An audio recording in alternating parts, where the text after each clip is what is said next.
Oi, pessoal! Hoje a gente vai conversar um pouquinho sobre o capítulo 3 do Manual de Análise Aplicada do Comportamento Ajude-nos a Aprender. Esse capítulo, ele vai tratar justamente sobre a questão do reforçamento, tá? Para análise do comportamento, a gente entende que aquele estímulo consequente, aquilo que vem depois, tem o poder de modelar a resposta, de modelar o comportamento. Poder não, condição, né? De modelar a resposta, modelar o comportamento. Então, o reforço, ele é uma contingência consequente que pode ser de ordem positiva ou negativa. Lembrem que a gente conversou no primeiro encontro que positivo não é agradável e negativo não é desagradável. Positivo é quando a gente tem o acréscimo de um estímulo e negativo é quando o comportamento acontece e retira do ambiente um estímulo que é desagradável, que é ruim para aquele organismo, certo?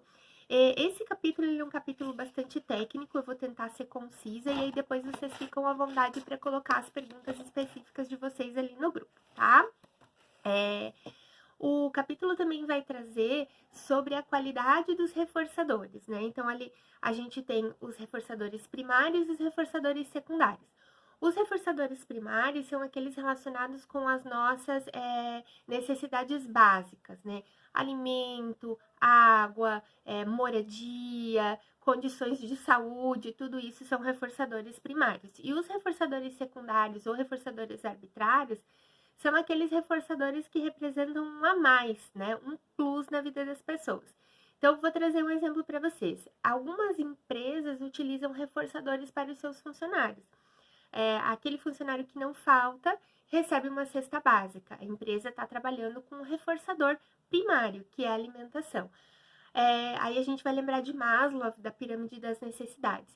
Mas o capítulo também traz para nós a ideia de que nem todo organismo se sente reforçado com o mesmo estímulo, né? Então, assim, alimento reforça alguém que tem privação, que tem falta de alimento.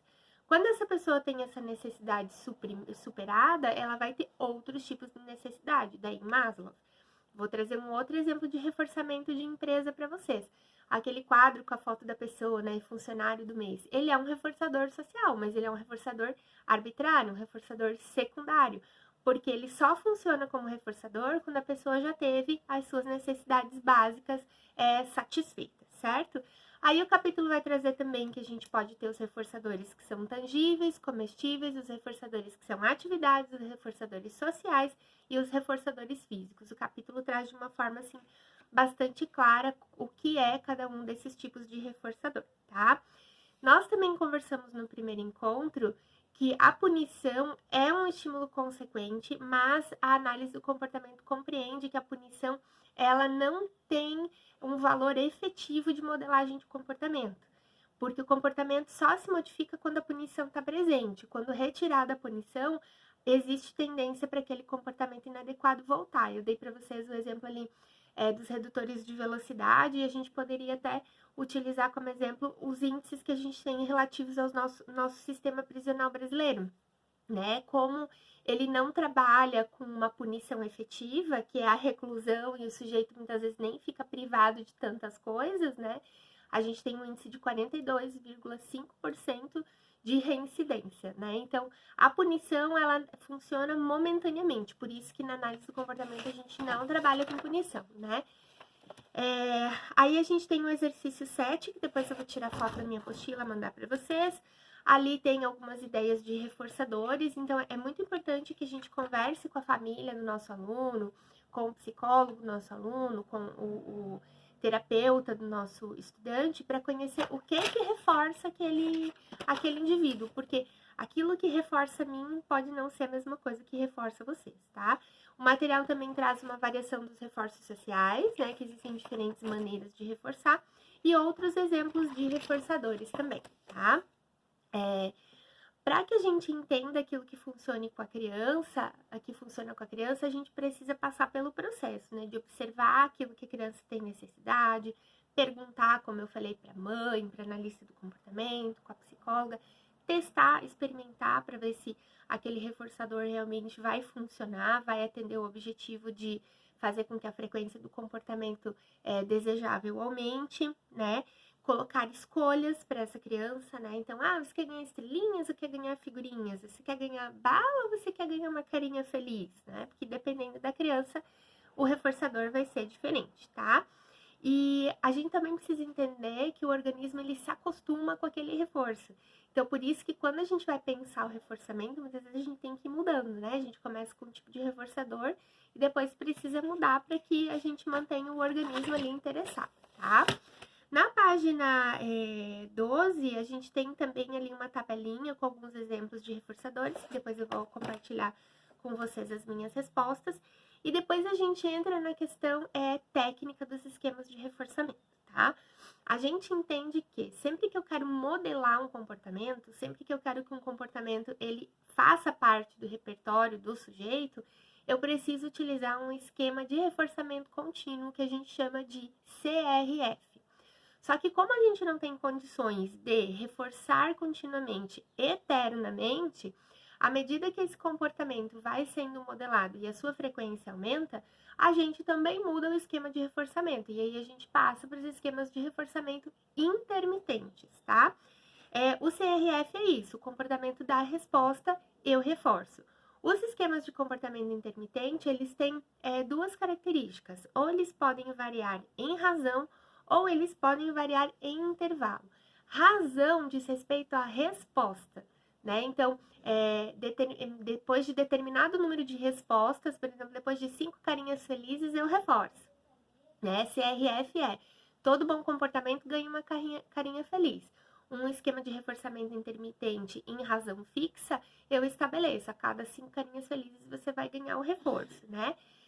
O esquema de reforçamento que tem como base o intervalo, né? Ele vai tratar de tempo, certo? E daí também ele pode ser em intervalo fixo ou variável, que é mais ou menos, assim como a razão, que é a resposta. Então, eu dou a carinha feliz a cada 5 respostas, comportamentos adequados, tá? Ou mais ou menos entre 5 e 7, tá?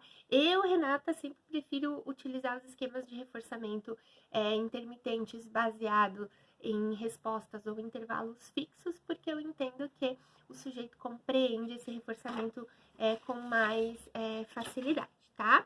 Aí depois ali a apostila explica isso. Se vocês tiverem perguntas, a gente teria vários exemplos para dar para vocês, mas aí vocês perguntam ali no grupo, tá? Vou mandar também as minhas respostas ali do exercício da página 15 para vocês ali no grupo, certo? Existem ali na apostila algumas dicas, né, sobre a questão de reforçar, que o mais importante do processo de reforçamento é a gente associar, a gente chama isso de pareamento de estímulos. Eu associo o reforçamento à minha pessoa, né? Então, por isso que a punição é complicada, né? Porque se sou eu que aplico a punição, o organismo vai associar a punição à minha pessoa. Quando eu aparecer, eu vou ser o estímulo aversivo, né? Aí tem ali algumas dicas que a apostila traz de forma bem clara, tá? Tem um ponto 6 que eu acho bem importante destacar, que para a escola ele é bastante importante, né? Que vocês vejam que a entonação que a gente utiliza no reforçamento, ela é muito importante para que o organismo entenda a carga, né? A carga de afeto, a carga emocional desse reforçamento, né? Então, a gente precisa cuidar também que a gente, às vezes, reforça acidentalmente, dando atenção para um comportamento inadequado. Então, quando a gente briga, quando a gente chama atenção, quando a gente fala um pouco mais alto com esse indivíduo, às vezes pode ser reforçador, porque ele está recebendo atenção e isso pode funcionar como um reforçador, tá? O ponto 7 vai falar sobre a consistência, e isso a gente tem conversado também desde o primeiro encontro. A análise do comportamento exige isso, assim, que a gente seja persistente e consistente, tá? Não sei como é que tá aí o trabalho de vocês com a história social, nem com as rotinas visuais, mas lembrem, né, que não vai ser em uma semana e muitas vezes nem um mês, né?